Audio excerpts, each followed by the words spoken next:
The Dark Secret of Madame Obo, brought to you by Bravehat.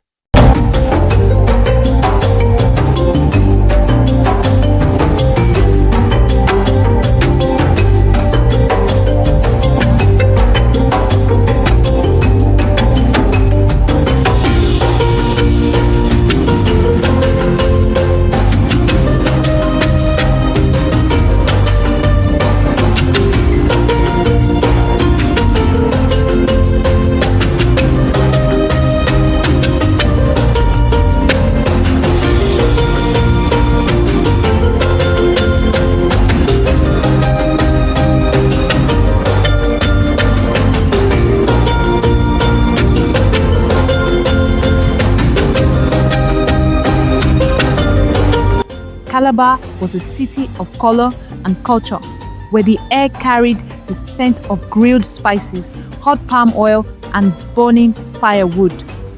The streets bustled with traders shouting prices, okadas weaving through traffic, and loud Afrobeat music spilling from marketer stalls.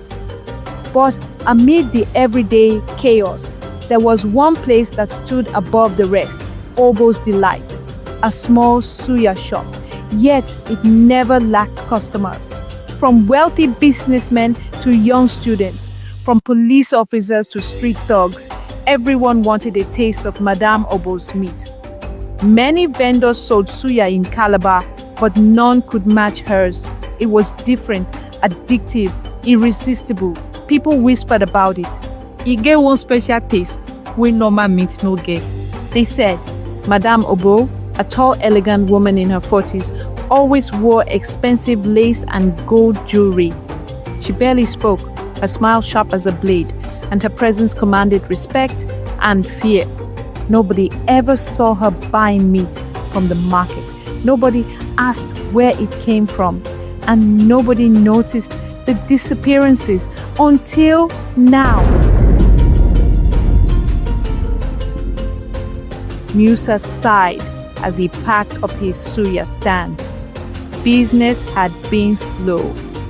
Again, he looked across the street at Obo's Delight, where a long line of cars stretched past the junction. She don't use juju. A fellow vendor whispered beside him. Musa didn't believe in juju, but he couldn't deny something was wrong. His young apprentice, Akan, watched Madame Obo closely. Auntie Obo dey sell suya, but na only big men dey chop am. No be juju be that. Akan muttered. Musa sighed.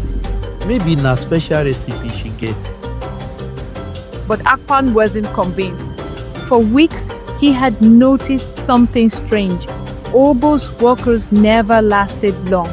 They would start one week, then disappear the next. And then there were the black bags. Every night at exactly midnight, a black jeep would arrive at the back of Obo's shop. Men in dark clothes would unload large sealed sacks. One night, Akan thought he heard something move inside one of them. And then a muffled scream. His stomach turned. Auntie Obo dey hide something. That night, Akan made a dangerous decision. I go sneak enter a shop for night. Midnight. The city was silent, except for the distant hum of generators. Akan crept behind Obo's Delight, his heart pounding. The back door was slightly open. Slipping inside, he held his breath as he moved past stacks of spice barrels and sacks of meat. Then he heard voices. We need more meat. The customer dey demand am, Madame Obo said, looking sharp and impatient. Madam, people don't wise up. If we no careful, they go catch us. Another man said. Akan's blood turned to ice. He slowly peeked around the crates. On the far side of the room, a wooden door stood open, leading to a hidden storage area. Inside, a pile of bloody clothes, shoes, phones, bags, all belonging to people who had disappeared.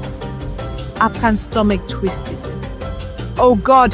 His hands shook as he pulled out his small phone to record. Then, creak, his foot hit a loose wooden plank. Silence.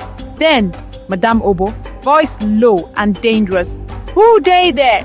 Before Akan could run, strong hands grabbed him from behind. Akan struggled, but the grip was iron tight. Guard to Obo. Madam, my own boy.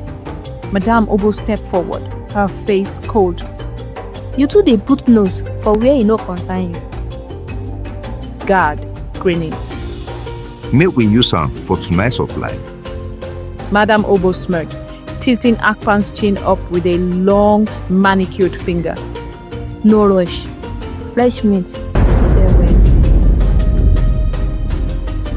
Meanwhile, Musa, feeling uneasy, went to see Officer Danjuma, the one policeman in town who couldn't be bought. Musa panicked. Them don't carry Akan. Officer Danjuma didn't hesitate. Oya take me there. A police raid was coming. Inside the warehouse, Akan's hands were tied behind his back. The guards dragged him toward a blood-stained chopping table. A knife gleamed under the dim light. Madame Obo calmly. Make it quick. We no get time. The blade rose. Then sirens pierced the night. Bang! The warehouse doors burst open. Drop your weapons. Officer Danjuma commanded. Gunshots rang out. Musa rushed in, grabbing Akan, cutting him loose. Madame Obo tried to escape through a hidden exit, but Akan grabbed a broken bottle and threw it at her legs. She stumbled. A police officer tackled her to the ground. Madame Obo was finally caught.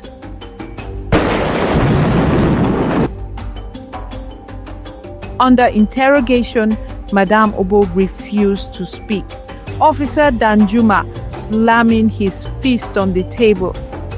Who you dey work for? Where una dey carry people go? But she only smiled. Then Akan remembered something. Akan, thinking hard. She said something before them touch her. Apama will rise again. Danjuma's face darkened. Jesus Christ. Akama was an ancient cult, older than Nigeria itself. Madame Obo wasn't the leader, she was just a middleman. The real villains were still out there. Madame Obo was sentenced to life in prison, but one night, before her trial, she was found dead in her cell, strangled, no fingerprints, no witnesses, no evidence. Somebody wanted her silenced. Officer Danjuma, whispering, shaking his head. This fight never finish. Akan stood at the top of the Marina Bridge, looking over the water. Musa placed a hand on his shoulder. Musa said softly, You be hero, my Peking. Akan, determined, staring ahead. One day, I go become police officer. I go fight people like Obo. The city of Calabar would never forget the name Akan.